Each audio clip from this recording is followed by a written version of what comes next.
আসসালামু আলাইকুম প্রিয় শিক্ষার্থী, আশা করি তোমরা সকলে ভালো আছো। তোমরা যেখান থেকে আজকের এই গুরুত্বপূর্ণ ভিডিওটি দেখতেছো সবাইকে স্বাগতম।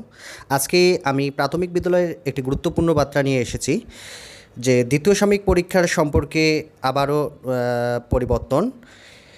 এখানে বলা হচ্ছে যে দ্বিতীয় সাময়িক পরীক্ষা আগামী রবিবার থেকে শুরু হওয়ার কথা ছিল, তার মানে হচ্ছে 2 তারিখ, কিন্তু সেটা হচ্ছে না। 8 তারিখ থেকে 17 তারিখ পর্যন্ত পরীক্ষা চলবে ইনশাল্লাহ। তো এই বার্তাটি আমি তোমাদের কাছে শেয়ার করতেছি। যারা এখনও আমার চ্যানেলটি সাবস্ক্রাইব করোনি অতি শীঘ্রই সাবস্ক্রাইব করবে এবং পাশে থাকা বেল আইকনটি বাজিয়ে দেবে। আমি কথা বাড়াচ্ছি না, আমরা চলে যাচ্ছি মূল ভিডিওয়। এখানে বলা আছে যে প্রাথমিকের দ্বিতীয় প্রাপ্তিক মূল্যায়নের সময় বাড়ল 10 দিন।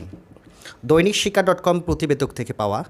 প্রাথমিক বিদ্যালয়ের দ্বিতীয় প্রাপ্তিক মূল্যায়নের সময় 8 থেকে 17 সেপ্টেম্বর পর্যন্ত আরও 10 দিন বেড়েছে।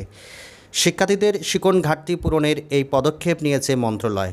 সাম্প্রতিক প্রাথমিক ও গণশিক্ষা মন্ত্রণালয়ের এক চিঠিতে থেকে এ তথ্য জানা গেছে। চিঠিতে বলা হয়েছে, প্রাথমিক বিদ্যালয়ের শিক্ষার্থীদের শিক্ষণ ঘাটতি নিরসকল্পে তৃতীয় প্রাপ্তিক মূল্যায়ন সময়সীমা অপরিবর্তিত রেখে দ্বিতীয় প্রাথমিক বিদ্যালয়ের মূল্যায়নের জন্য আগের নির্ধারিত সময়সীমা পরিবর্তন করে 8 থেকে 17 সেপ্টেম্বর পর্যন্ত 10 দিন যথাযথ কর্তৃপক্ষের কাছ থেকে অনুমোদন করা হয়েছে। এমন অবস্থায় এ বিষয়ে পরবর্তী প্রয়োজনীয় ব্যবস্থা গ্রহণের জন্য নির্দেশ দেওয়া হলো।